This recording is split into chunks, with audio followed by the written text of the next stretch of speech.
ni kakak dan anak-anak dan Nazri, Kak Teh, Syafiq dan anak-anak, Nah, Ika dan anak-anak, Long ada kat sini, Kilah ada kat sini, adik semua.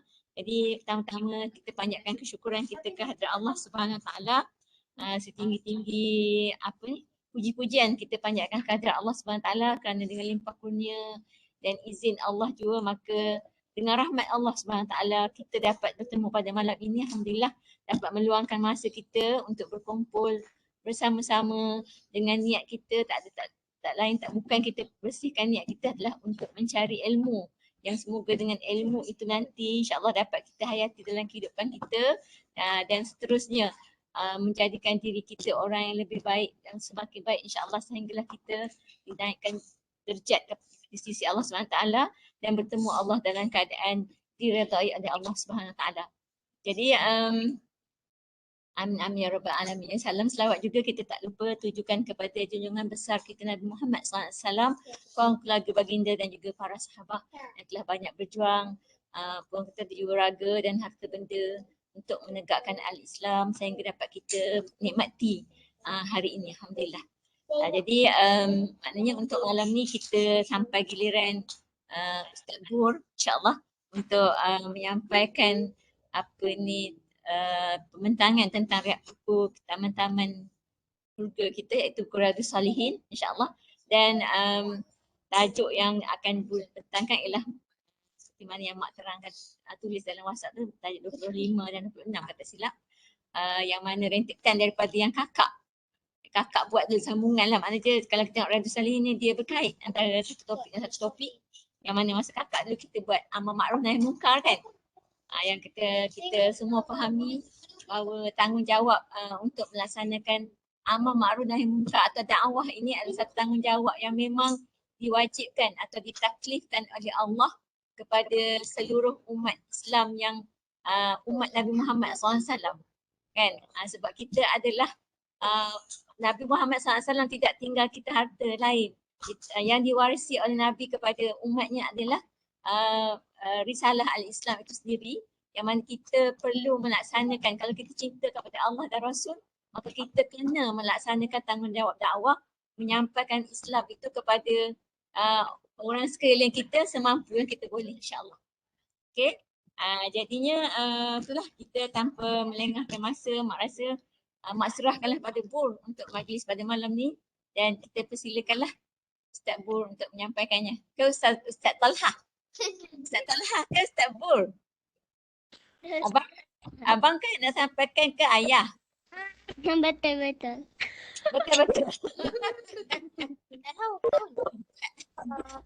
Betul. Kalau saya kan. Adakah? Ayah cepat. Hamzah. Silakan Bu. Okey, bismillahirrahmanirrahim. Assalamualaikum warahmatullahi taala wabarakatuh. Untuk hadis ni kita ambil hadis 24 25 ke 25 26 memang. Mak tengok buku. Yang amar makruf nahi munkar tu kakak dah buat tajuk tu. Jadi kita akan buat je. Nanti.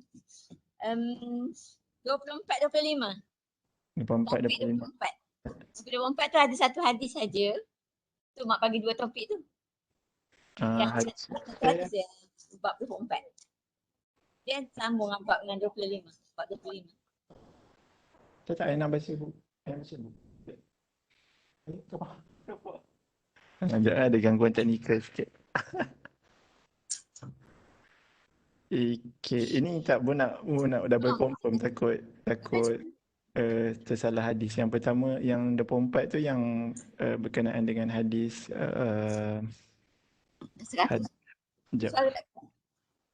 suara tak kuat. Jap. Kat sini dengar suara perlahan je ke pun jauh. Itulah sebab phone ni memang ada masalah audio sikit.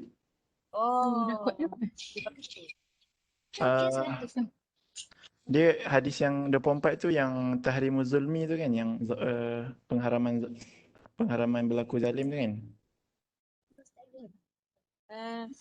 Berlaku zalim. Hadis tu kalau buku Mak ni hadis 198. Yang hadis Abu Zaid Usamah bin Zaid bin Harithah. Alamak, salah baca dah pula. An Abi Zar, An Abi Zar. And Abu Zaid Usamah. Oh, okey. Kalau yang 25 tu Abu Hurairah. Sekejap dia ni hadis dia. Hadis pertama dari Abu Hurairah. Aha, okey. Sekejap, sebab betul salah baca hadis 24.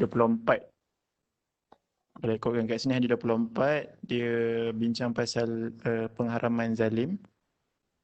Hadis yang Okey, kalau buku mak ni bab 24 ialah hukuman berat bagi orang yang menyerukan amar ma'ruf nahi munkar tapi dia sendiri tidak mengerjakannya. okey. Itu bab 24. Kalau buku yang ikut urutan lah, kalau daripada yang kakak buat tu amar ma'ruf nahi munkar. Okey, so kat sini dah tersalah baca. Tak apa. Kita baca apa yang ikut mak punya ni lah, turutan lah. Okey. Bismillahirrahmanirrahim. Assalamualaikum warahmatullahi taala wabarakatuh. Dia boleh dengar semua ke? Kuat sikit dah. Alhamdulillah dah kuat. Boleh dengar semua. Okey, hari ni kita akan baca hadis yang bab ke-24 lah. Kerasnya siksaan bagi orang yang memerintahkan kebaikan dan melarang kemungkaran namun perbuatannya menyelisihi perkataannya. Qala ta'ala atamuruna an-nasa bil birri wa tansawna anfusakum wa antum tatluna al-kitab afala ta'qilun. Allah berfirman, mengapa kalian memerintahkan orang lain mengerjakan kebajikan sedang kalian melupakan diri kewajipan kalian sendiri. Padahal kalian membaca Alkitab, yakni Al-Quran, maka tidakkah kalian berfikir? Allah berfirman lagi, wa qala ta'ala ya ayyuhallazina amanu lima taquluna ma la taf'alun. Kabura maqtan indallahi an taqulu ma la taf'alun. Allah berfirman, wahai orang-orang yang beriman, kenapakah kalian mengatakan sesuatu yang tidak kalian kerjakan? Amat besar kebencian di sisi Allah kerana kalian mengatakan apa-apa yang tidak kalian kerjakan. Allah berfirman lagi, Allah dalam satu sebuah hadis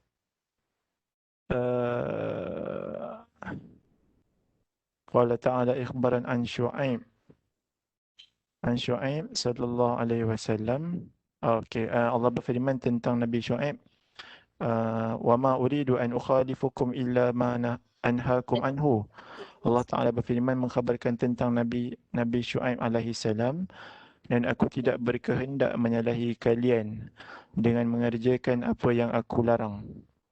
Di dalam sebuah hadis, wa an Abi Zaidin Usamah bin Zaid bin Hariyah radhiyallahu anhu, Hariyata sallallahu alaihi wasallam qala سمعت رسول الله صلى الله عليه وسلم يقول يؤتى بالرجل يوم القيامة فيلقى في النار فتندلق أقطاب بطنه فيدور بها كما يدور الحمار في الرحى فيجتمع إليه أهل النار فيقولون يا فلان ما لك ألم تك تأمر بالمعروف وتنهى عن المنكر فيقول بلى كنت أمر بالمعروف ولا آتيه وأنهى عن المنكر وآتيه متفق عليه.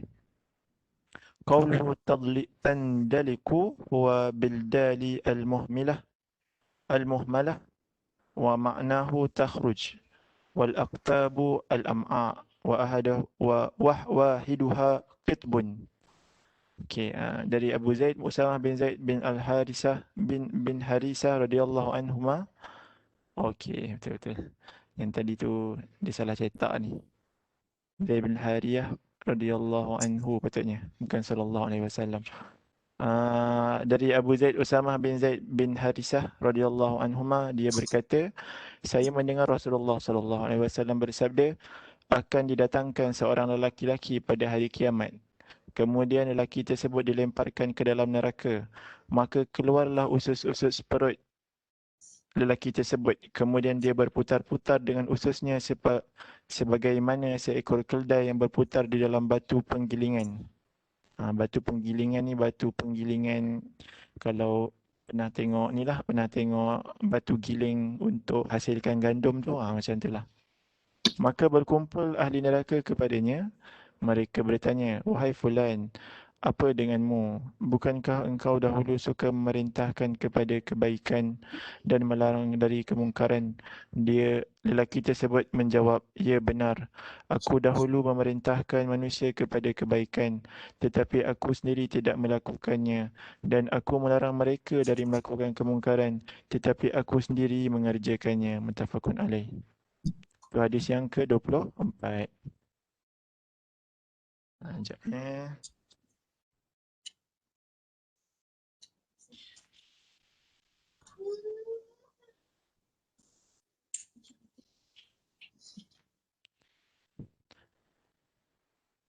Itu bab ke-24. Hadis ke berapa Minta maaf kalau boleh. Hadis 198. 198. 198.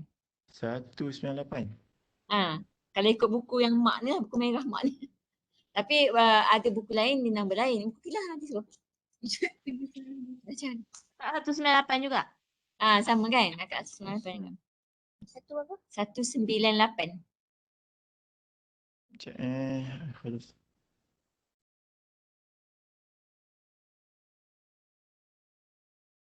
Sani wa arba'un. Oh, okey. Dia tapi bab 24 pelik sebab Tapi baca tu betul lah. Bab 24 pasal apa ni? sebab dalam syarah kitab Arab ni aku tak tahu nombor berapa. Oh, buku pakai kitab tu ya. Syarah dia.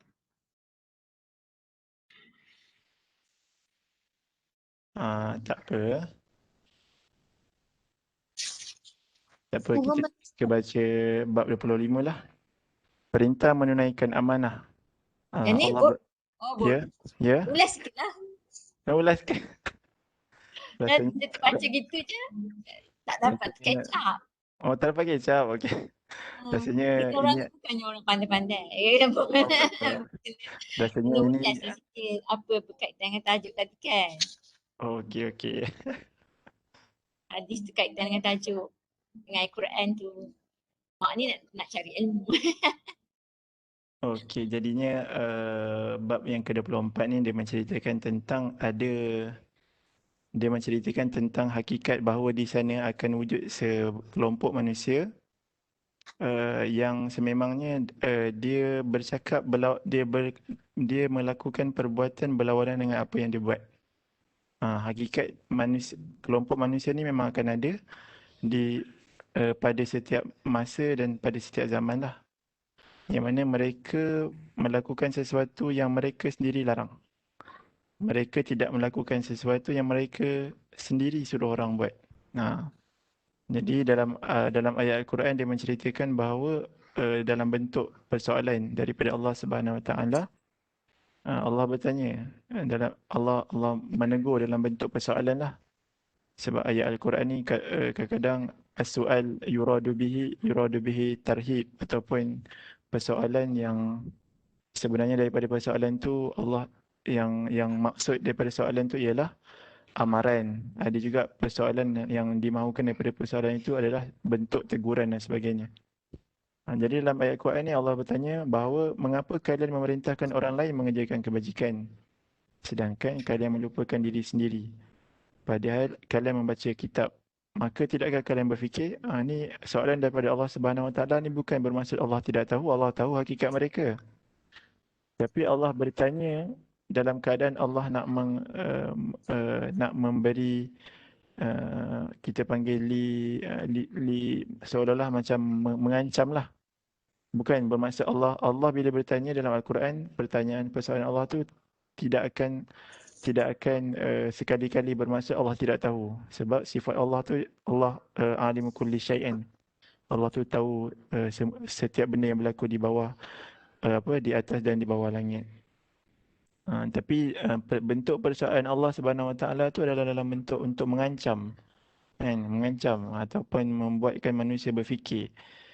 Kenapakah kalian memerintahkan orang lain buat baik tapi kalian sendiri melupakan diri sendiri? Dalam ayat-ayat Quran yang lain pun Allah ada menyentuh tentang sifat-sifat orang Yahudi. Sifat-sifat orang Yahudi ni Antaranya dia orang pun kenapa dijadikan mereka ni dalam keadaan yang sesat ialah kerana mereka bersifat dengan sedemikian rupa. Dia menyuruh orang melakukan kebaikan, mereka melupakan diri sendiri dan mereka melarang orang melakukan mungkaran sedangkan di belakang mereka lah yang paling mungkar. Dan dalam hadis juga disebut bahawa secara jelas orang-orang yang macam ni nanti di hari akhirat dibangkitkan dalam keadaan yang sangat hina. Dalam sangat hina, iaitu diceritakan dia apa tu dia terjelepuk dia terjelepuk ketika di dalam neraka tu terjelepuk dengan keadaan usus-usus perut dia dikeluar. Usus-usus perut dia terkeluar. Boleh bayanglah betapa seksanya kan. Betapa seksanya keadaan ketika itu. Kemudian ahli neraka yang memang dah terkenal dengan kejahatan pun pelik. Kenapa orang ni masuk neraka juga dalam keadaan sangat menghinakan. Jadi mereka tanya balik dengan orang, bukankah orang ni dulu seorang kalau kita boleh panggil sebagai pendakwah, bukankah dia ni dulu pendakwah yang sangat popular di zaman kita hidup dulu dan sebagainya lah.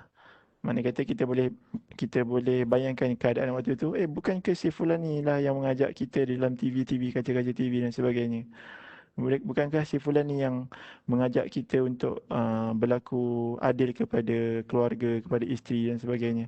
Macam mana dia boleh masuk neraka ni? Jadi masa tu orang ahli neraka yang memang maklum dia masuk neraka disebabkan kejahatan tu merasa pelik. Sebab orang yang di hadapan mereka ni yang dibangkitkan dengan perut terburai ni. Perut isi terburai.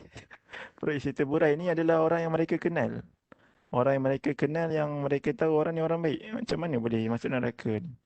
Jadi bila ditanya oleh ahli neraka tersebut, maka pada ketika itu dikisahkan bahawa orang tu pun lalu menjawab, Aku menyuruh manusia melakukan kebaikan sedangkan aku tak melakukan kebaikan yang aku suruh. Manakala bila aku melarang mereka melakukan kemungkaran, akulah orang yang melakukan kemungkaran yang aku larang tu sendiri. Jadi golongan macam ni dia akan jadi golongan yang sangat terhina pada hari akhirat kelak. Dia sangat terseksa lah keadaan dia. Yang mana dia kata apa tu, indilak kan, dia punya usus perut tu. Dia macam keluarlah usus-usus dari perutnya, kemudian dia berputar-putar dengan ususnya, sebagaimana seekor keldai yang berputar dalam batu penggilingan. Makna kata kita hari ni kalau kita tak boleh nak bayang penggilingan gandum tu macam mana, kita bayanglah shrink apa kita panggil? Kalau shrink kita panggil apa yang tempat hancurkan kertas tu? Siapa-siapa boleh betulkan? Paper shrink macam tu lah. Shredder. Shredder. Shredder. Shredder gitu.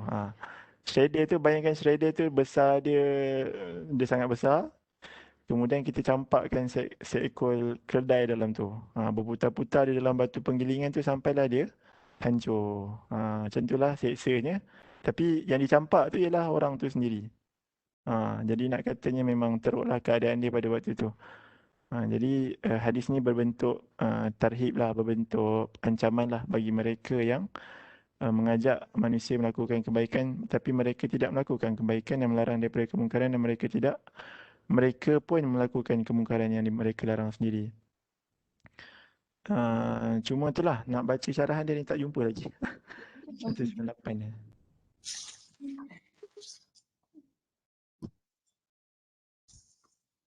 tak boleh control F pula PDF bahasa Arab. Tapi ada persoalan lah dekat bahagian dia ada syarahan lah di bahagian mereka mengajak manusia melakukan kebaikan sedangkan mereka tidak melakukan kebaikan. Adakah dengan disebabkan hadis ni kita nak selamat, kita tak ajak manusia? Dia tak bermakna gitu. Ada setengah orang dia menjadikan hadis ataupun ayat-ayat Al-Quran ayat Al-Quran tentang hadis orang menyuruh melakukan kebaikan tapi tak melakukan kebaikan sebagai dia punya modal untuk tidak melakukan apa-apa kerja amal dakwah lah. Dia rasa nak play safe, dia tak ajak orang. So bila dia tak ajak orang, dia boleh melakukan apa yang dia tak ajak orang tu lah. Faham tak? Maksudnya dia, aku tak larang orang main game. So kalau aku main game, contohlah aku tak larang orang main game, so aku main game, tak adalah teruk sangat aku ni. Dia macam dia istiak daripada sudut yang salah lah sebenarnya. Dia tak bermaksud macam tu sebab kewajipan mengajak manusia melakukan kebaikan tu inilah sabit lah, mana kata remain as it is lah. Dia tak boleh, hadis ni tidak bermaksud untuk kita tidak bercakap apa-apa. Hadis ni tak bermaksud begitu. Jangan salah faham. Sebabnya kewajipan mengajak manusia melakukan kebaikan dan menegah manusia melakukan kemungkaran itu adalah satu kewajipan yang kita panggil al-aslu. Al-aslu kalau kita jadi orang Islam, itulah yang kita kena buat. Banyak lagi dalam hadis-hadis yang lain dengan ayat Quran yang lain mengajak manusia untuk melakukan kebaikan dan menghindari daripada melakukan kemungkaran. Sebab ada orang dia faham macam tu. Mana kata dia faham, aku tak suruh orang buat baik. So kalau aku tak buat baik, tak ada masalah. Tak adalah aku kena azab macam hadis ni. Dia bukan macam tu. Ini hanyalah untuk orang yang dia bermuka-muka ataupun hipokrit ataupun sifat-sifat munafik lah senang kata.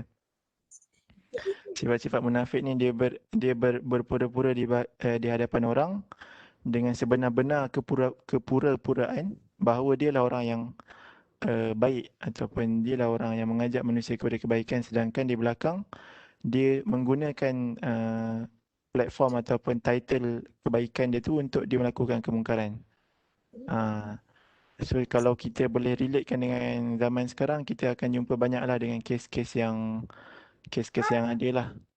Antaranya boleh kita cakap contohnya dia adalah seorang agamawan. Kemudian tiba-tiba dia ditangkap di agamawan yang menyuruh manusia mengajak manusia melakukan kebaikan dan mengeji manusia yang melakukan perkara-perkara yang mungkar seperti khalwat dan sebagainya. Kemudian dia kena tangkap khalwat. Dia macam benda tu berlaku. Dan golongan macam ni memang ada. Dan kalau Mu'lam dia kerja dekat ni kan, dekat psychiatric. Cases memang rare. Cases macam ni memang banyak. Dia adalah seorang yang pakai kopiah dan sebagainya, imam masjid dan sebagainya. Tapi yang disedihkan ialah rupa-rupanya di belakang dia bukanlah seperti yang di hadapan. Mangsa dia, anak-anak dia, isteri dia dan sebagainya. So anak-anak dia yang terkesan dan isteri terkesan ni datanglah kepada Mu'lam untuk mengadu nasib bahawa dia stres dan nak bunuh diri ataupun terjejaslah dia punya emosi dan sebagainya. Dan kes-kes macam ni tak sikit dia banyak. Jadi kita bila kita faham tentang hakikat bahawa golongan macam ni ada, kita kena sentiasa sedarlah bahawa supaya kita tak tergolong dalam golongan-golongan yang sedemikian rupa. Bukan cakap pasal agamawan je. Ada juga specialist. Specialist doktor dah nak naik jadi specialist kan. Dia melakukan sesuatu benda yang sangat-sangat against dia punya larangan untuk, katalah kita doktor, dia akan suggest untuk orang tak ambil dadah. Kan? Tapi di belakang dia lah orang yang kaki dadah. Itu sangat-sangat kontradik lah kan. Termasuk jugalah golongan-golongan macam ni dalam hadis ni. Mungkin ada siapa-siapa boleh tambah apa bentuk kefahaman yang difaham lah.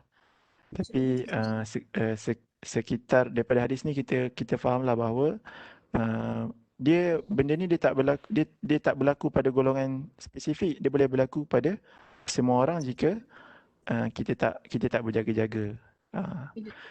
Psychologically dia pernah baca satu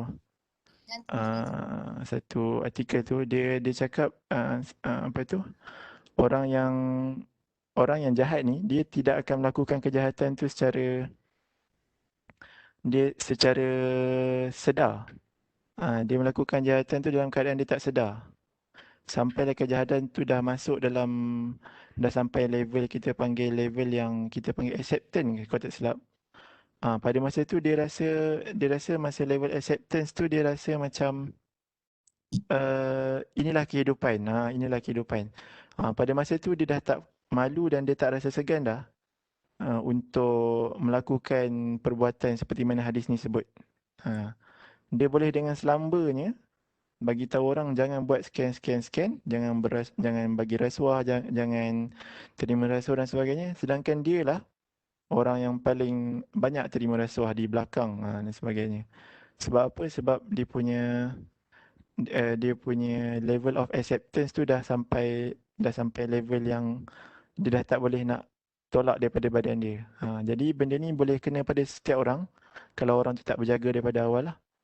Dia tak letak ataupun dia tak letak benteng-benteng untuk menahan diri dia daripada melakukan perkara-perkara mungkar yang kecil-kecil ni, dia akan jauh pergi sampai ke tahap dia lah golongan ni. Dia lah akan jadi golongan ni. So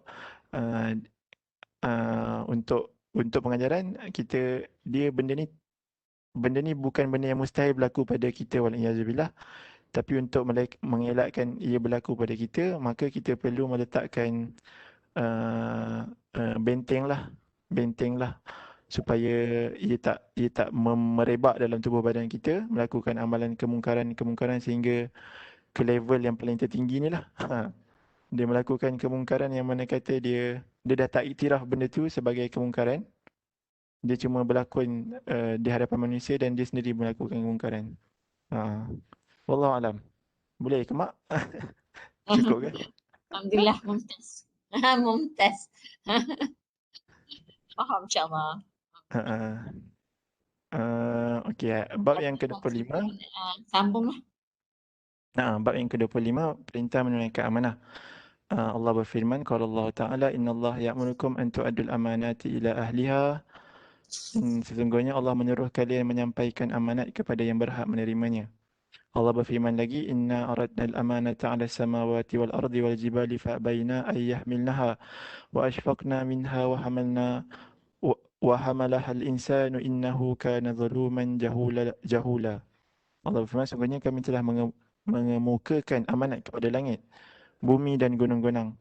Maka semuanya enggan untuk memikul amanat itu dan mereka khawatir akan mengkhianatinya. Dan dipikullah amanat itu oleh manusia, sesungguhnya manusia itu amat zalim dan amat bodoh. Hadis an Abi Hurairah radhiyallahu anhu anna Rasulullah sallallahu alaihi wasallam qala ayatul munafiq salas idza haddasa kadzab wa idza wa'ada akhlaf wa idza u'tumina khan. Muttafaqun alaih. Wa fi riwayatin wa in sama wa salla wa za'ama annahu muslim. Wa in sama wa salla wa za'ama annahu muslim. Dari Abu Hurairah radhiyallahu anhu, sungguhnya Rasulullah sallallahu alaihi wasallam bersabda, tanda-tanda orang munafik itu ada tiga, iaitu jika berbicara dia dusta, jika berjanji dia mengingkari, dan jika diberi amanat dia berkhianat.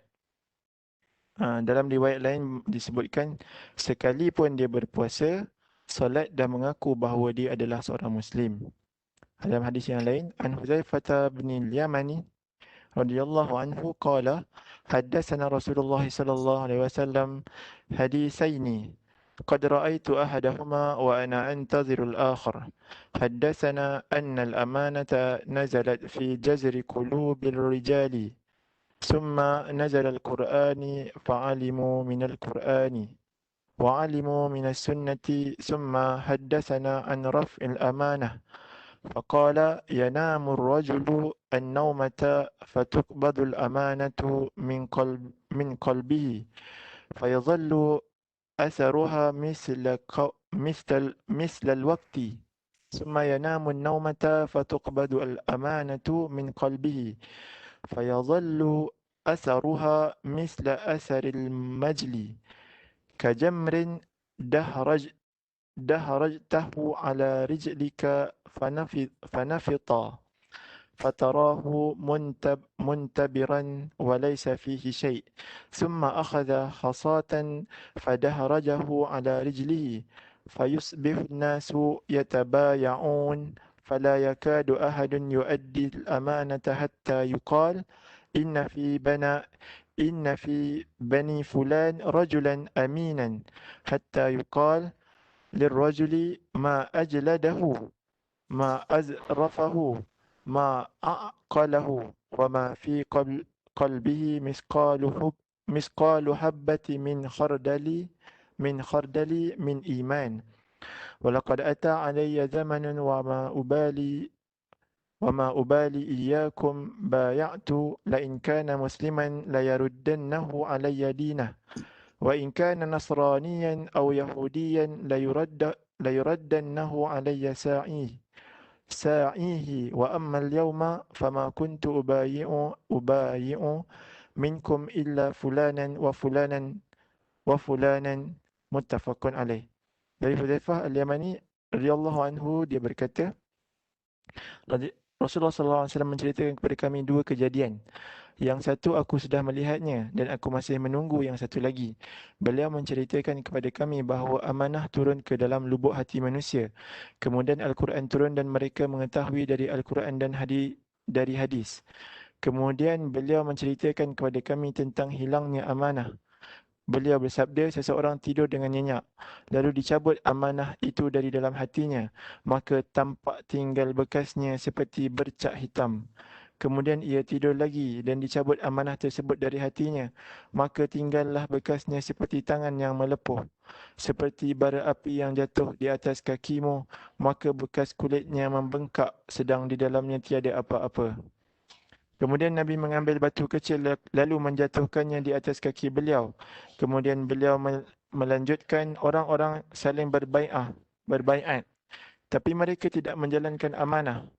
Hingga dikatakan bahawa di antara Bani Fulan ada seorang yang terpercaya dan kepadanya dikatakan, alangkah tabahnya orang ini, alangkah jujurnya dan alangkah pandainya.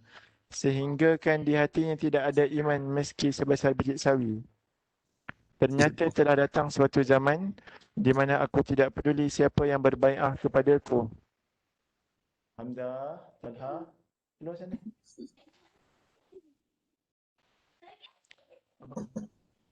Ternyata telah datang satu zaman di mana aku tidak peduli siapa yang berbaiat kepadaku. Kalau ia seorang Muslim, maka agamanya akan mencegahnya berkhianat. Dan jika ia seorang Nasrani atau Yahudi, niscaya pada pemimpinnya akan mencegah mereka daripada berkhianat kepadaku. Adapun hari ini aku tidak akan membaiat dari kalian kecuali si fulan dan si fulan. An Huzaifah wa Abi Hurairah radhiyallahu anhuma qala Rasulullah sallallahu alaihi wasallam يجمع الله تبارك وتعالى الناس فيقوم المؤمنون حتى تزلف لهم الجنة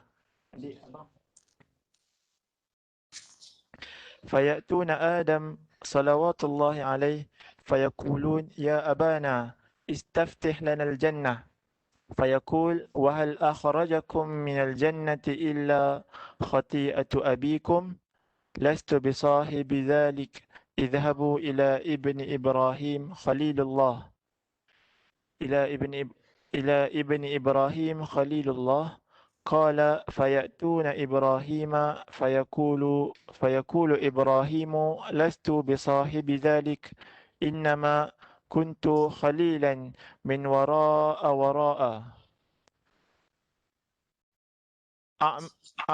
أعمدوا إلى موسى الذي كلمه الله تكليما فيأتون موسى فيقول لست بصاحب ذلك اذهبوا إلى عيسى كلمة الله وروحه فيقول عيسى لست بصاحب ذلك فيأتون محمدا صلى الله عليه وسلم فيقوم فيؤذن له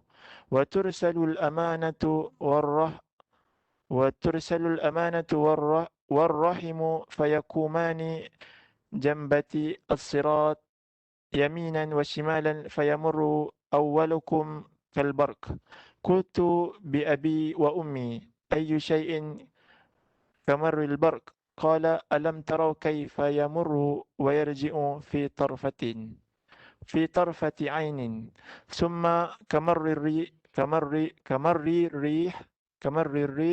ثم كمر الطير وشد الرجال تجري بهم أعمالهم ونب ونبي ونبي ونب ونب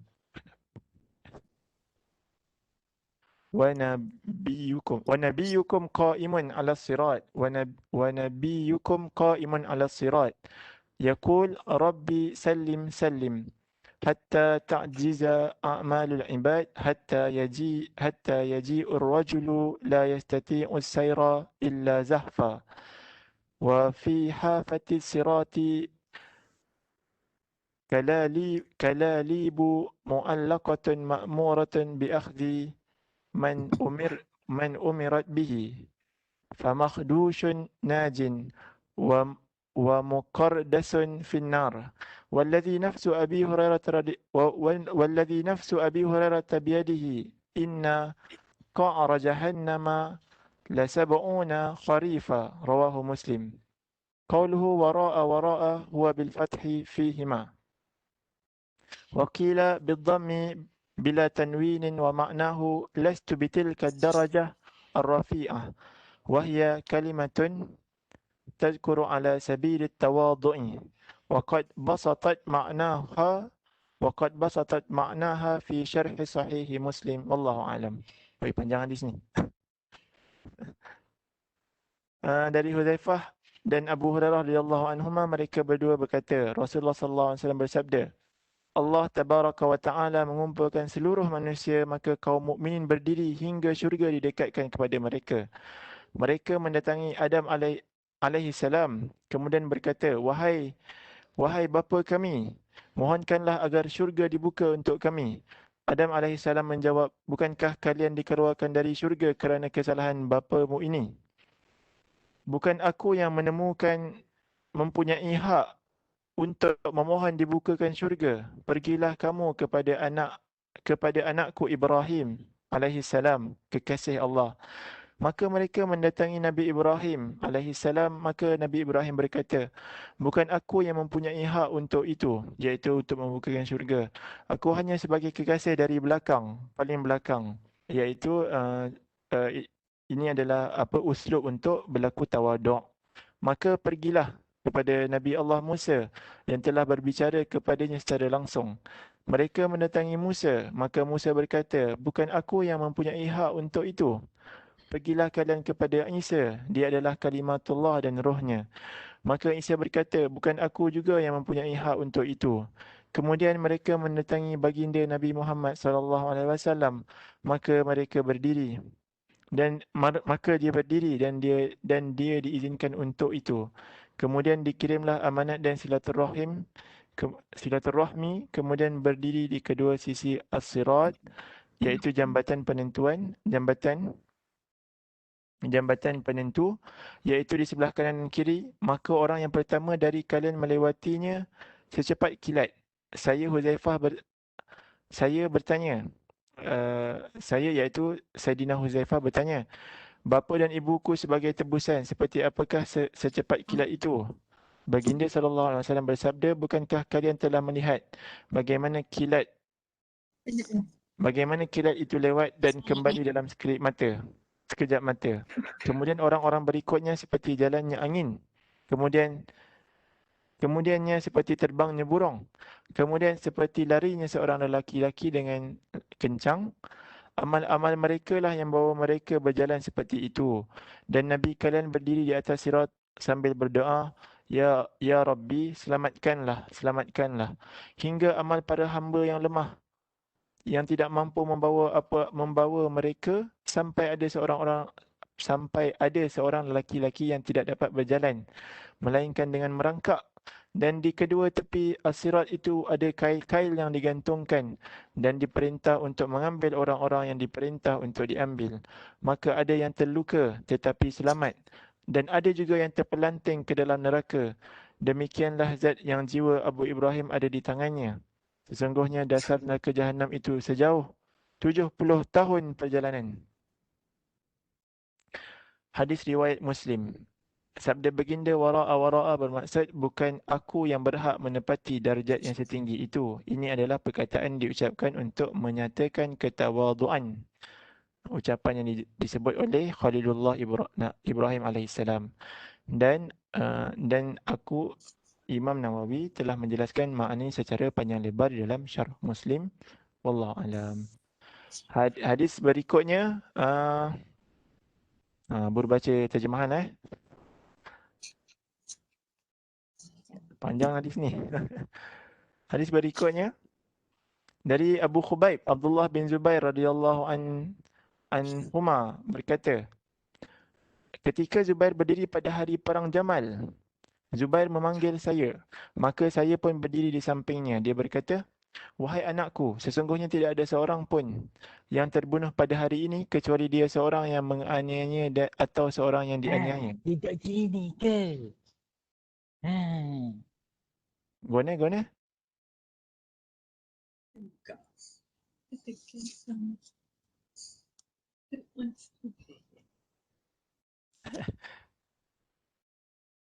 Silap tekan kot.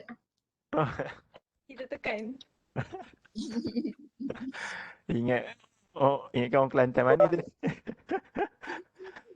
Okey. Hadis seterusnya dari Abu Khubaib bacakan tadi. Okey, di dalam perang Jamal wahai anakku, sesungguhnya tidak ada orang yang terbunuh pada hari ini kecuali dia seorang yang menganiaya atau seorang yang dianiaya. Sesungguhnya saya tidak melihat pada hari ini kecuali saya akan terbunuh secara teraniaya. Sesungguhnya yang paling berat dalam fikiranku adalah hutangku. Apakah menurutmu hutang kita itu akan masih menyisakan sesuatu harta kita? Kemudian ia berkata, wahai anakku, juallah harta kita dan langsaikanlah hutangku. Dia berwasiat dengan sepertiga dan sepertiga untuk anak-anak, iaitu anak-anak Abdullah bin Zubair adalah 1/9. Zubair berkata, apabila masih ada sisa dari harta kita setelah digunakan untuk melunaskan hutang, maka sepertiganya adalah untuk anak-anak. Hisham berkata, sebahagian anak Abdullah itu ada yang menandingi anak-anak Zubair yang lain, iaitu Khubaib dan Abad. Sedang Zubair pada saat itu mempunyai 9 orang anak laki-laki dan 9 orang anak perempuan. Abdullah bin Zubair berkata, maka Zubair berwasiat kepadaku tentang hutangnya. Dan dia berkata, wahai anakku, jika kamu merasa tidak mampu untuk melaksanakan sesuatu dari melunasi hutang ini, maka mintalah pertolongan kepada Maula, penolongku. Abdullah berkata, demi Allah, saya tidak mengerti apa yang dimaksudkan hingga aku berkata, wahai ayahku, siapakah penolongmu? Dia berkata, Allah. Dia berkata, maka demi Allah, tidaklah saya merasa kesusahan dari melunaskan hutangnya, kecuali saya berkata, wahai penolong Zubair, tunaikanlah hutangnya, maka dia pasti menunaikannya. Abdullah berkata, maka Zubair terbunuh, dan dia tidak meninggalkan 1 dinar atau dirham pun selain beberapa bidang tanah. Di antaranya ialah Ghabah, 11 rumah di Madinah, 2 buah rumah di Basrah, sebuah rumah di Kufah dan sebuah rumah di Mesir.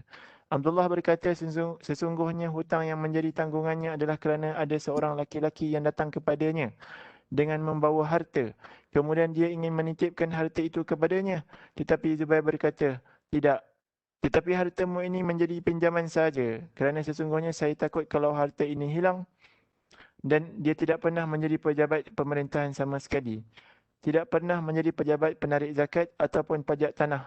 Dan tidak pernah menjadi pejabat apapun. Melainkan dia hanya pernah mengikuti perang bersama Rasulullah atau bersama Abu Bakar, Umar atau Osman. Abdullah berkata, kemudian saya menghitung hutang yang menjadi tanggungannya. Maka saya dapati sebanyak 2,200,000 dirham. Hakim bin Hizam menemui Abdullah bin Zubair dan berkata, wahai anak saudaraku, berapa hutang yang menjadi tanggungan saudaraku? Maka Abdullah menyembunyikan dan saya berkata 100,000. Hakim berkata, demi Allah, saya kira harta kalian tidak akan cukup untuk melunasinya. Maka Abdullah berkata, bagaimana pendapatmu apabila hutangnya 2,200,000? Dia berkata, saya kira kalian tidak akan mampu melunasinya. Jika kalian merasa tidak mampu untuk melunasi hutangnya, maka mintalah pertolongan kepadaku. Dia berkata Zubair dulu membeli tanah Ghabah. Ghabah ni kalau tak silap hutan. Bahasa Arab hutan. Ghabah dengan harga 170,000. Maka Abdullah menjualnya 1,600,000. Kemudian dia berdiri dan berkata, barang siapa yang mempunyai piutang pada Zubair, mempunyai hutang pada Zubair, maka hendaklah dia menemui kami di Ghabah. Maka datanglah Abdullah bin Ja'far. Dia mempunyai hutang pada Zubair sebanyak 400,000. Dia berkata kepada Abdullah bin Zubair, jika kalian menghendakinya, hutang itu saya relakan untukmu. Abdullah bin Zubair berkata tidak. Dia berkata, jika kalian menghendaki, kalian akhirkan saja pembayarannya jika kalian merasa perlu untuk mengakhirkannya. Abdullah bin Zubair menjawab, tidak. Dia berkata, kalau begitu, berilah aku sebidang tanah Ghabah ini. Abdullah bin Zubair berkata, untuk kamu tanah dari sini sampai ke sini. Maka Abdullah bin Zubair telah menjual sebahagian daripada tanah Ghabah itu dan dia melunasi sebahagian hutang ayahnya. Dan masih tersisa 4,5 bahagian. 4,5 bahagian. Dia datang kepada Muawiyah dan di sampingnya ada Amru bin Osman, Al-Munzir bin Az-Zubair dan Ibnu Zam'ah. Muawiyah berkata kepadanya, berapa harga tanah Ghabah ini? Abdullah berkata, setiap sebahagian harga 100,000. Muawiyah berkata, sekarang masih berapa bahagian? Abdullah menjawab, 4,5 bahagian. Munzir bin Zubair berkata, saya mengambil satu bahagian dengan harga 100,000. Al-Amr bin Osman berkata, saya mengambil satu bahagian dengan harga 100,000. Ibnu Zam'ah berkata, saya juga mengambil satu bahagian dengan seharga 100,000. Maka Muawiyah berkata, berapa bahagian yang masih tersisa? Abdullah menjawab, 1,5 bahagian. Muawiyah berkata, saya mengambil 1,5 bahagian dengan harga 150,000. Abdullah bin Zubair berkata, Abdullah bin Ja'far menjual bahagiannya kepada Muawiyah dengan harga 600,000. Setelah Abdullah bin Zubair menyelesaikan hutang ayahnya, maka anak-anak Zubair berkata, bagilah bahagian warisan kami. Dia menjawab, demi Allah, saya tidak akan membahagikan di antara kalian sehingga saya mengumumkan kepada setiap musim haji selama 40 tahun.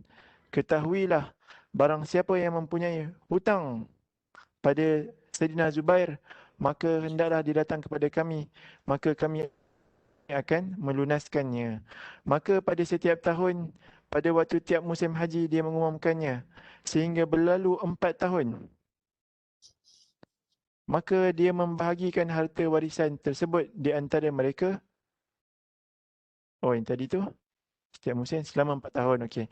Maka dia membahagi harta warisan tersebut di antara mereka dan memberikan sepertiganya untuk penunaian wasiat. Zubair ketika wafat mempunyai 4 orang isteri. Maka setiap isteri itu mendapat bahagian 1,200,000. Oh, Sayyidina Zubair. Jadi semua hartanya adalah 50,200,000. Hadis riwayat Bukhari. Dia panjang sikit sebab dia banyak teknikal ni. Dia ada isu-isu teknikal lah berkaitan dengan harta.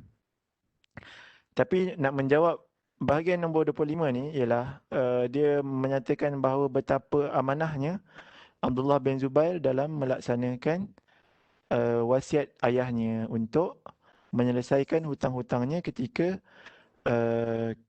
pemergian Sayyidina Zubair lah. Sayyidina Zubair ni dia antara sahabat yang masih hidup di zaman fitnah lah. Di masa Perang Jamal kan. Perang Jamal antara siapa dengan siapa? Antara Aisyah Aisyah dengan Ali kan? Sayyidina Sayyidatina Aisyah dengan Sayyidina Ali bin Abi Talib. Betul. Dalam perang tu dalam perang tu kalau tak silap dia ada dua kita panggil dua kluster, bukan dua kluster. Kita panggil dua bahagian lah. Dan kedua-dua bahagian ni ada sahabat. Ada sahabat dan sahabiah. Sayyidina Ali dan Bani Hashim, dan para sahabat yang menyokong Sayyidina Ali menentang Sayyidina Tina Aisyah, Talhah, Zubair, Sayyidina Zubair dan apa tu, Bani Umayyah. Bani Umayyah ni Muawiyah punya clan lah, Muawiyah punya kita panggil kabilah lah. Lupa dah, tapi dia panggil Bani Umayyah lah. Dalam kumpulan Aisyah tu ada kaum Quraisy Mekah. Kaum Quraisy Mekah kebanyakannya majoritinya menyokong pimpinan Sayyidina Aisyah, Talha dan Zubair. Kemudian ada juga sebahagian daripada Bani Tamim, ada Bani Al-Az, semua tu lah. Lepas tu, tapi ala kulli hal perang Jamal tu para sejarawan menyifatkan dia sebagai zaman fitnah lah. Sebagai zaman fitnah. Tapi ala kulli hal, apa yang berlaku pada waktu tu ialah Sayyidina Zubair dia menyedari bahawa dia akan pergi. Dia akan pergi meninggalkan dunia lah. Sayyidina Zubair. Jadi dia wasiatkan awal-awal kepada anak dia untuk diamanahkan untuk anak dia untuk bayar hutang dia. Dan hutang dia tu ada dan hutang dia tu pula bukanlah kerana dia minta hutang tu daripada orang kan. Dia minta buat hutang orang, tetapi orang tu asalnya nak bagi pada dia, tapi dia tak terima, tapi dia kata biar dia simpan dulu. Jadi kat situlah hutang yang dimasukkan sebanyak 2 juta berapa, 2 juta lebih tu lah. Dan pada akhirnya Abdullah bin Zubair berjaya melangsaikan melangsaikan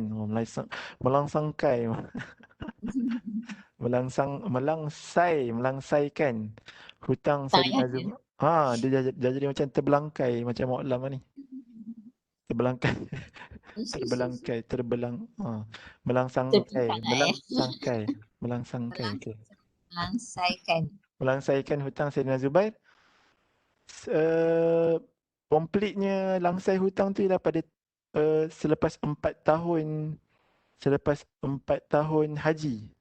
Selepas kematian Sayyidina Zubair. Maknanya kata dia technically issue tapi dia tetap buat sampailah ke habis. Kalau kita memang agak tak pastilah kita boleh habiskan ke tak kan. 4 tahun nak menunggu kan. Yalah. Dengan Dia tinggal pesan yang kat dia kan. Dia kena amanah. Dia kena amanah. Nak katanya kat situ amanah yang dipikul tu sangat berat lah. Zaman tu mana ada documentation. Zaman tu mana ada transaction, buku bank, tak ada e-wallet, tak ada apa semua kan. Jadinya dia tetap dengan memegang amanah tu. Betapa lengthy pun technical issue yang dia perlu hadapi, dia buat dengan pelbagai cara. Dia rectify dengan pelbagai cara. Kan, dia cuba dengan berbagai cara sampai dah tahun keempat haji tu barulah dia dah satisfy, dia dah justify every inch of apa tu kita panggil approach ataupun method yang dia dah buat, dia dah satisfy, barulah dia bahagikan kepada anak-anak dia sebagai mengikut wasiat, mengikut ni lah, mengikut faraid. Jadi itulah sedikit sebanyak amanah yang kita boleh belajar daripada hadis yang sangat panjang ni. Tapi hadis ni sangat bermakna sebenarnya untuk financial institution. Perlu tahu lah kan. Perlu duduk kat bank. Jual-jual tanah semua tu. Sebab hadis-hadis macam ni orang awam dia tak tahu sangat. Tapi kalau kita panggil dalam perbahasan muamalat, hadis-hadis ni yang menjadi antara yang hadis yang kritikal lah untuk difahami. Sebab dia adalah salah satu bentuk pensyariatan lah. Tapi penghujahan, bukan pensyariatan. Penghujahan kita panggil apa? Hujah dia dalam kategori A'mal Ahli Madinah kalau tak silap. Mana kata ada satu penghujahan dalam syariah ni, dalam usul fiqh ni kalau tak silap. Kita apa sahaja yang dilakukan oleh sahabat-sahabat di Madinah selepas peninggalan Nabi Muhammad SAW tu, dikira sebagai guidance ataupun guideline kepada uh, disiplin-disiplin ilmu yang ada selepas tu lah. Ada ulama yang terima, ada juga ulama yang tak terima. Banyak yang kita boleh ambil pengajaran daripada hadis ni sebenarnya. Apa dia Bu? Cakap je lah. Pengajarannya nak dengar.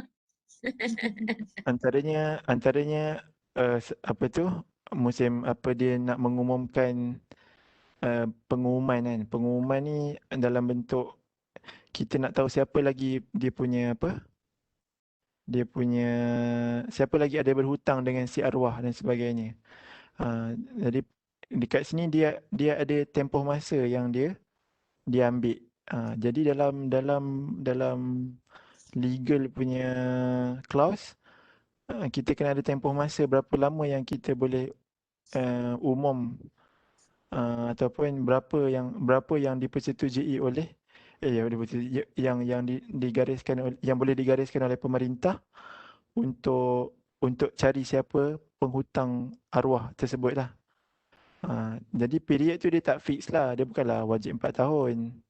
Tapi kat sini kita nampak kita kena ada satu period untuk kita cooling period dan sebagainya lah.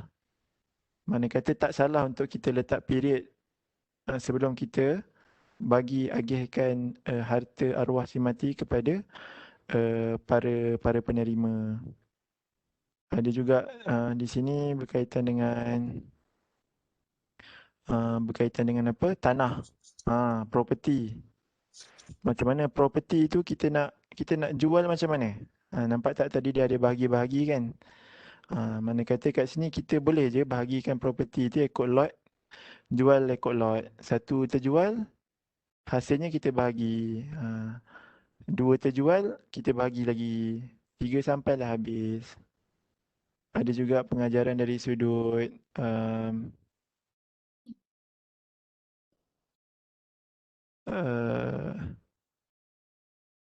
sebenarnya ada juga pengajaran lebih baik kat sini kita tulislah hutang kita tu. Dalam ayat Al-Quran pun ada sebut tentang hutang yang kita buat tu better tulislah kan. Sunat muakkad, hukum ni sunat muakkad. Tapi kalau ikutkan ayat Quran tu al-aslu macam wajib, tapi dia ada dia punya pasangan dia tak jadi wajib. Lupa dah ayat Quran. Ya allazina amanu tadayantum bidainin faktubu. Faktubu. Ya ayyuhallazina amanu idza tadayantum bidainin faktubu. Faktubu tu maka tulislah dalam bentuk arahan. Kalau ikut kaedah pensyariatan fi'il amma ni dia bentuk arahan. Jadi ya ayyuhallazina amanu idza tadayantum, wahai orang beriman, jika kamu berhutang maka hutang tu kamu tulislah. Dia macam wajib, tapi disebabkan ada ayat lain macam mana yang tu dah lupa. Ayat lain ke ataupun hadis dia macam dia tidaklah sampai wajib macam tu lah. Jadi dia tak jadi wajib, dia cuma jadi sunnah muakkad. Pengajaran dia bila berhutang lebih baik kalau kita tak ada medium untuk record, kita record lah guna apa sahaja. Janji kena ada record, tak semestinya tulis lah. Faktubuh tu dia wasilah lah, tulis. Boleh jadi kita typing ni pun maksud dia tulis dan sebagainya.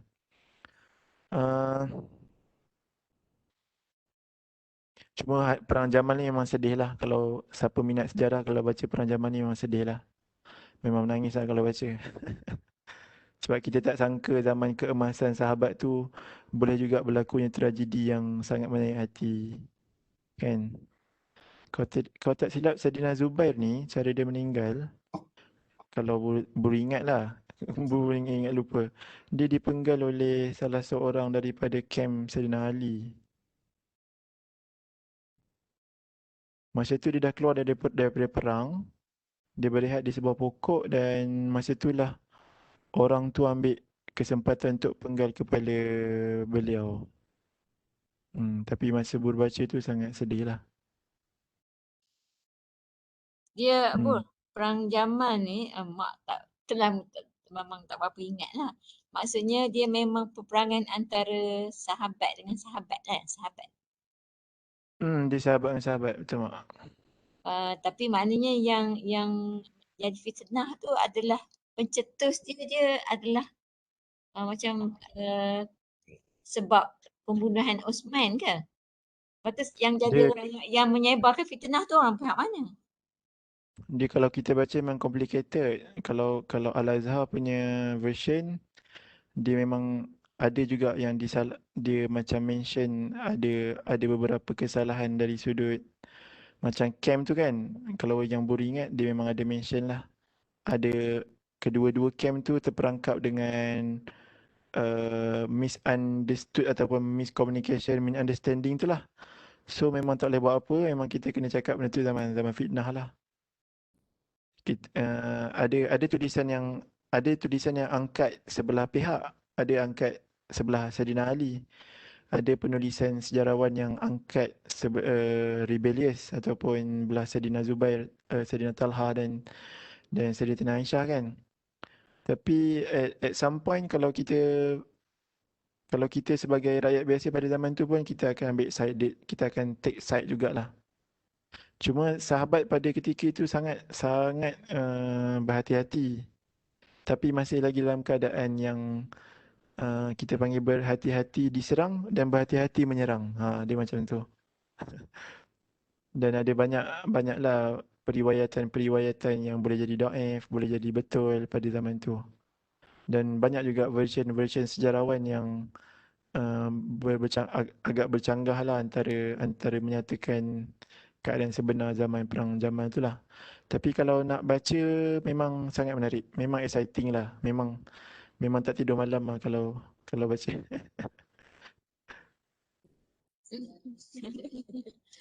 Perang zaman. Perang zaman. Cuma Tapi itulah, maknanya ada version yang mengarut, ada juga version yang sangat mengarut. Masa baca dulu version ni, buku Indonesia mana dah. Lampau-lampau cerita dia. Dia ramai sahabat terkorban ya Bu dalam perang tu. Yang tadi Bro sebut nama Muawiyah tu maksudnya dalam perang zaman tu Muawiyah tak terlibat ke? Sahabat. Muawiyah daripada awal lagi dia rebel punya camp. Dia rebel Sayyidina Ali. Oh, tapi dia tak Dia terlibat lah dalam perang zaman.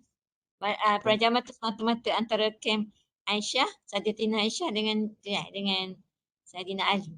Ya macam tu. rasanya dalam camp Zubair, Talha tu semua ada Muawiyah juga.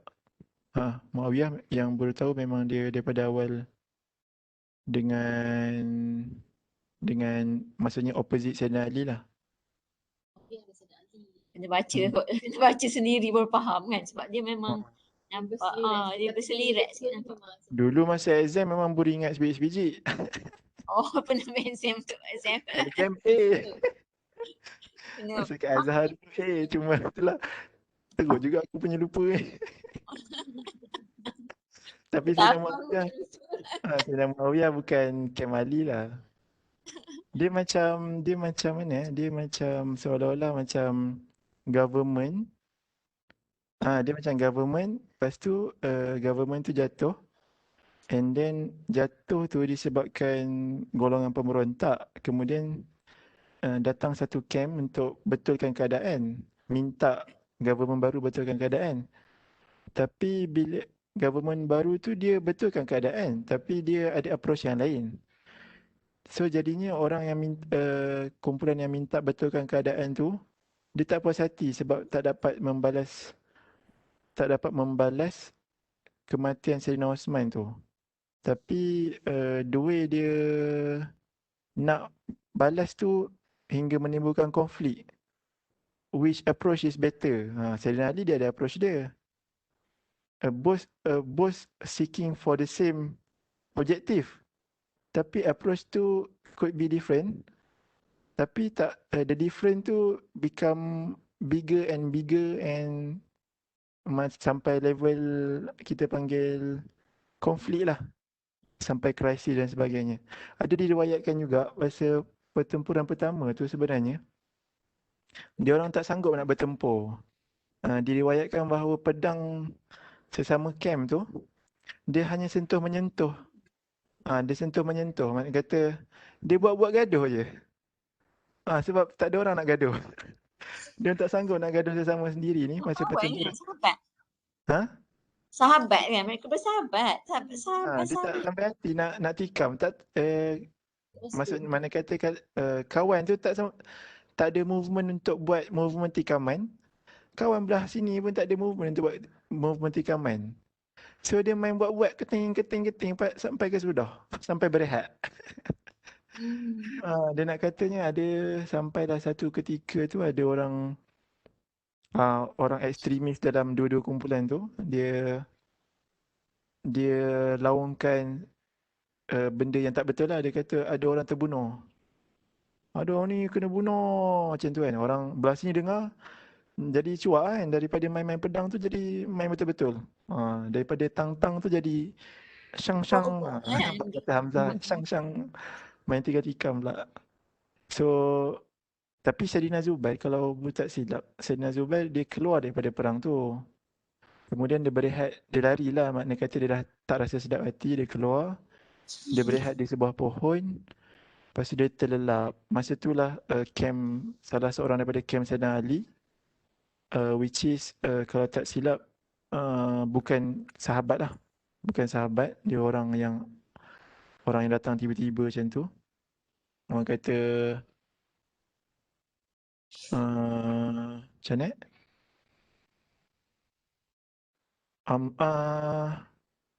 Dia dibunuh lah orang yang tak dikenali lah. Rasa Khawarij. Tak pasti Khawarij rasanya. Khawarij. Yalah kalau Betul. tengok statement dia kan, yang kat ni yang baca tadi hadis ni, dia macam tahu yang dia ni dizalimi. Maksudnya dia terjebak dalam perang tu. Maknanya Zaifah cakap, hai anakku, sebenarnya hari ini tidak ada yang terbunuh kecuali orang yang zalim atau yang dizalimi. Dia cakap, betul. Dia kata kedua-dua belah pihak pun kalau berlaku memang kita panggil apa? Macam secara tak betul lah. Tapi dia dah berada dalam situasi tu kan. Tak tahu dah Tapi kalau zaman Sayyidina Ali, selepas perang Jamal, dia ada perang bersama dengan orang Khawarij.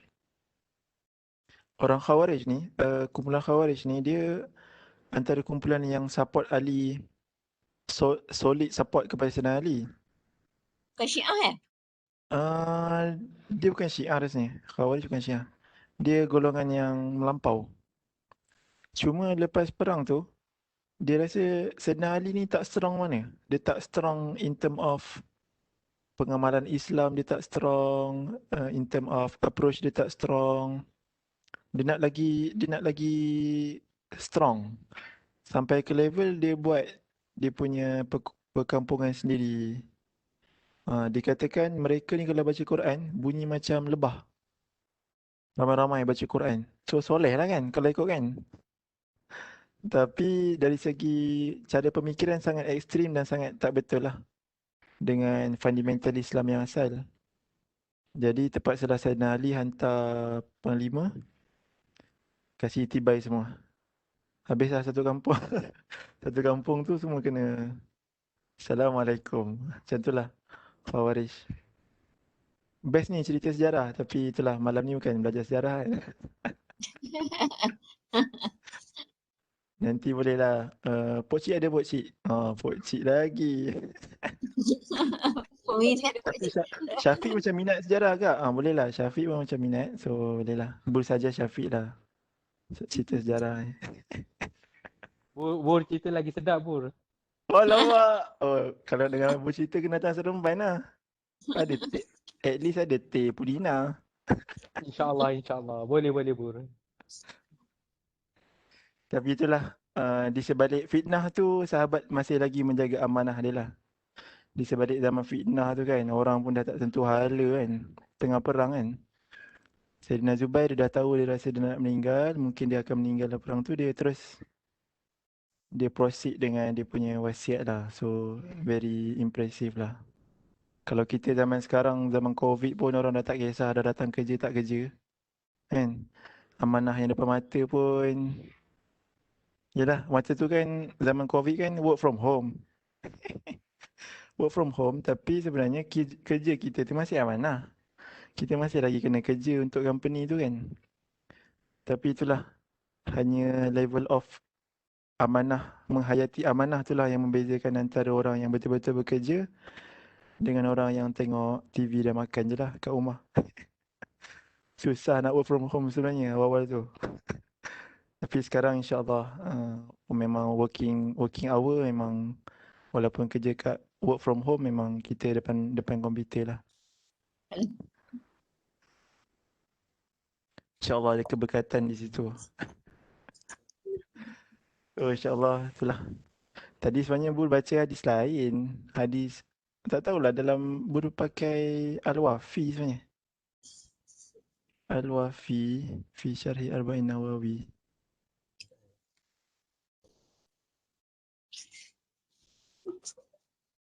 Untuk hadis yang sebelum tadi pun boleh juga Hmm? ulas yang sebelum tadi yang Bul baca yang 2-3 hadis dalam bab amanah tadi kan. Yang Oh, yang tu. Aisyah yang jumpa minta buka pintu syurga tu. Dia amanah Oh, yang tu Bul takut sikit lah nak syarah sebab dia punya tu terlalu sam'iyat. Dia punya tu. Tapi secara generalnya kita boleh faham lah. Mana kata di antara Nabi tu ada yang Allah angkat dia punya darjat. Daripada Nabi Adam pas kepada Nabi Ibrahim. Nabi Ibrahim pas kepada Nabi Musa. Nabi Musa pas kepada Nabi Isa. Hanya Nabi Muhammad SAW yang boleh bagi syafaat lah kepada golongan manusia pada waktu ketika itu untuk melalui siratul mustaqim. Cuma pun tak nampak dari sudut amanah tu, tak pandai nak syarah. sebab Tak dia berani kata nak syarah. melepaskan amanah dan dari rahim dan keduanya berada di dua tepi sebelah kiri kan. Tak macam tak berapa faham kan, tak pernah jelas kan tu. Kalau baca syarahan dia, syarahan Al-Wafi tu boleh kot, tapi itulah tak baca. Sebab bahasa Indonesia ni tu juga confusing juga. Pak cik dia panggil paman. Pemegang amanah, pemegang wewenang. Kat sini. Nabi Muhammad SAW pun pada zaman ketika itu pun nak memberi amanah pun Nabi adalah kalau kita boleh faham daripada hadis ni, dia seorang yang by selection lah. Nabi tak sewenang-wenangnya bagi amanah pada semua sahabat dia. Nabi ada sahabat yang Nabi percayai boleh memegang amanah. Mana kata benda ni benda yang natural lah. By right memang kita akan bagi pada setiap orang tu tugasan yang perlu pada yang kita panggil apa, yang sesuai padanya lah. Kita tak boleh letak equality pada letak responsibility ni kan. Equality dalam responsibility tak ada. Dia responsibility tu by selection lah. Selection tu based on kepercayaan lah. So Nabi SAW dalam keadaan sahabat tu yang dikenali sebagai kita panggil apa, zaman yang terbaik pun, Nabi tak sewenang-wenangnya pilih. Ada orang-orang tertentu yang Nabi percaya dan Nabi bagi. Antaranya kisah Huzaifah Al-Yamani yang Nabi bagi apa tu? Nabi bagi nama-nama kaum munafikin kan. Hanya yang diketahui oleh Huzaifah Al-Yamani. Sayyidina Umar pun tak tahu. Sayyidina Umar pun tak tahu. Sayyidina Umar pun tanya dengan Sayyidina Huzaifah Al-Yamani, adakah dia tersenarai dalam orang-orang yang dalam list orang munafik. Ada juga Nabi ada juga perkara benda yang sahabat lain dapat, sahabat lain tak dapat. Antaranya Anas bin Malik, Sayyidina Anas bin Malik, antaranya Sayyidina Abu Bakar. Maknanya antara sahabat-sahabat tu, setiap sahabat tu ada peranan masing-masing lah. Ada juga sahabat yang kita nak kata dia tak, ada juga sahabat yang tercatat dalam sirah, dia buat, kita panggil apa? Mistake. Mistake ada juga. Jadi tak semua sahabat tu kita panggil sama level of situation, sama level of apa tu, kita panggil kepercayaan Nabi itulah. Ada dalam kisah perang apa? Fatu Mekah kan? Kisah Fatu Mekah, dia dia nak bagi tahu keluarga dia yang Nabi nak datang. Dia letak surat dalam rambut. Lepas tu orang tu ditangkap. Sedangkan yang pelaku tu dia bukanlah sengaja. Nasib baik Saidina Umar hampir dah tawar diri untuk pancung. Jadi sedangkan orang tu kalau kita selusuri, dia adalah Ahlul Badr. Ahlul Badr ni orang yang join Nabi sekali dalam perang Badar. Takkanlah dia nak mengkhianati kan. Rupa-rupanya dia hanya simpati dengan keluarganya yang di Mekah. Macam itulah kisah dia. InsyaAllah itu je kot mak yang boleh boleh syarah lah. Kita bagi peluang orang nak bertanya pun lagi lah kalau siapa-siapa nak tanya. Kena tanya. Kalau kena satu tanya, kena satu doa lah.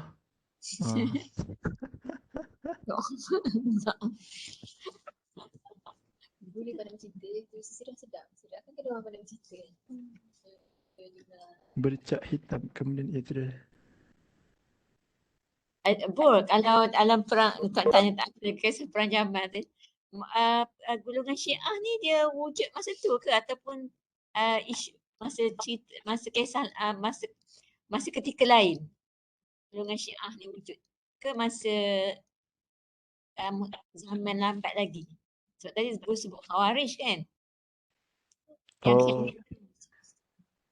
Syiah. Syiah kan dia sokong Saidina Ali. Adakah dengan sebab perang Jamal ni menyebabkan timbul di golongan Syiah ni? Mak tak tahu sangat saja, mak tanya soalan tak tahu soalan empat. Elok ke tak elok? Soalan cerita tak tahu. Dia kalau tak tahulah, based on my limited reading and knowledge, dia each of group kita panggil kita panggil groups yang keluar selepas zaman kewafatan Sayyidina Muhammad sallallahu alaihi wasallam. Dia ada beberapa kategori lah. Ada group yang dia terbit memang naturally by the, kita panggil naturally by the civil apa kita panggil, pemerintahan lah. Mana kata setiap pemerintahan tu bila pemimpin utama dah tak ada, dia akan wujud golongan-golongan pemberontak dan sebagainya lah. Itu by nature lah. Kemudian ada kita panggil apa? Ta'assub syakhsi. Ta'assub syakhsi ni nak kata dia kebergantungan dia terhadap sebuah individu tu sangat tinggi sampai level ekstrim lah. Mana kata benda tu could happen in any civilization lah. Ada orang yang ta'assub Sayyidina Ali, ada orang yang ta'assub dengan Sayyidina Muawiyah. Ada orang yang ta'assub dengan kaum dia Bani Umayyah. Ada sampai lepas tu ada yang dengan Bani Abbasiyah dan sebagainya kan. Dia sampai level, so bila dia ada benda-benda macam tu, ada banyak faktor lah. Tapi lepas tu kita kena plus dengan survival. Kena plus dengan survival group ni. Dia banyak group ni, dia boleh jadi dia ada sekejap je.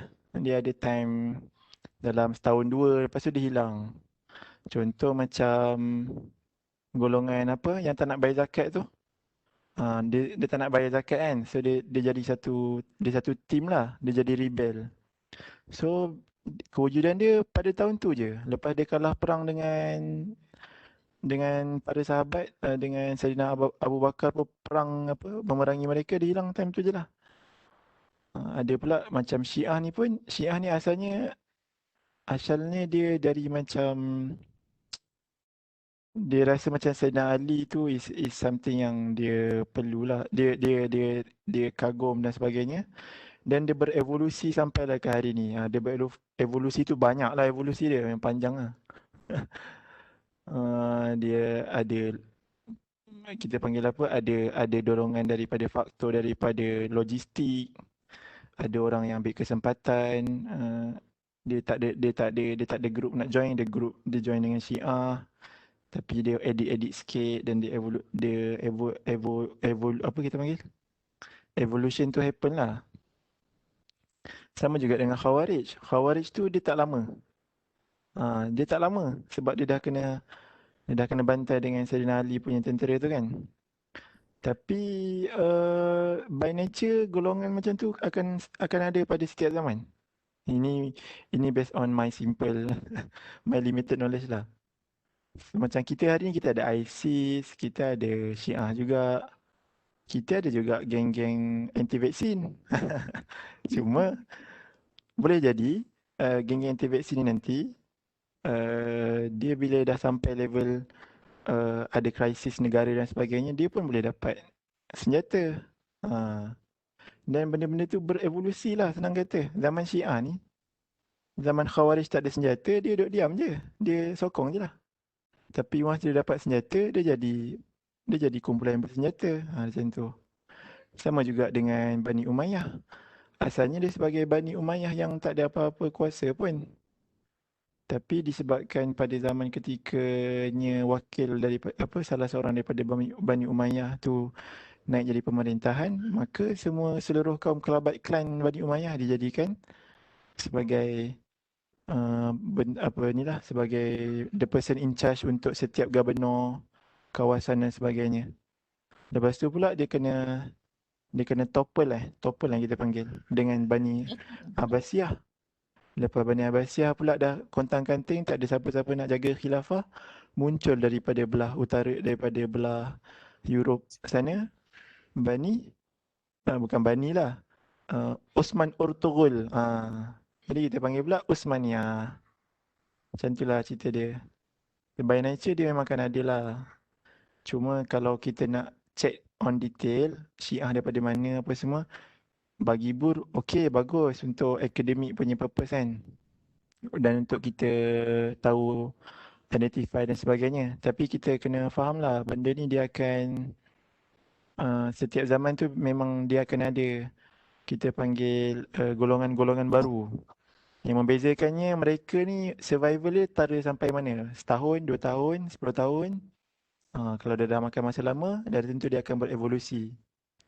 Bila dia berevolusi tu, dia akan jadi lama lah. Dia akan jadi sampai hari ni lah. Zaman dulu tak ada Haroki apa semua. Kita sekarang ada Haroki lah, Salafi lah, apa lagi, ada macam-macam lah. So banyak benda lah kita nak ni kan. Tapi Dia pemikir-pemikir ada golongan pemikir dalam kumpulan masing-masing tu akan mengevolusi apa benda nak bawa. evolusi. Tapi Masya sejauh Allah. mana dia survival tu kita tak tahu. Boleh jadi dia setahun dua dia mati kan. Boleh jadi dia berevolusi, dia jadi lama dan sebagainya lah. Macam itulah yang berfaham. Okay, Alhamdulillah. Jadi kita mak rasa kan ada siapa nak tambah ni. Kalau tak ada kita mak rasa kita untuk apa, Alhamdulillah Bu telah buat satu penyampaian yang baik. Alhamdulillah kita faham apa yang disampaikan, dan kita berhenti setakat ni dulu lah. Mak rasa kan tak ada apa-apa soalan lagi. Jadi untuk apa ni sama-sama nak tanya khabar tu, mak rasa kita tutup dulu majlis ni insyaAllah dengan membaca tasbih kifarah dan surah Al-As. Ngantuk lah ke cakap betul-betul. Subhanallah. Bihamdika asyhadu an la ilaha illa anta astaghfiruka wa atubu ilaik. الذين آمنوا وعملوا الصالحات وتواصوا بالحق. InsyaAllah.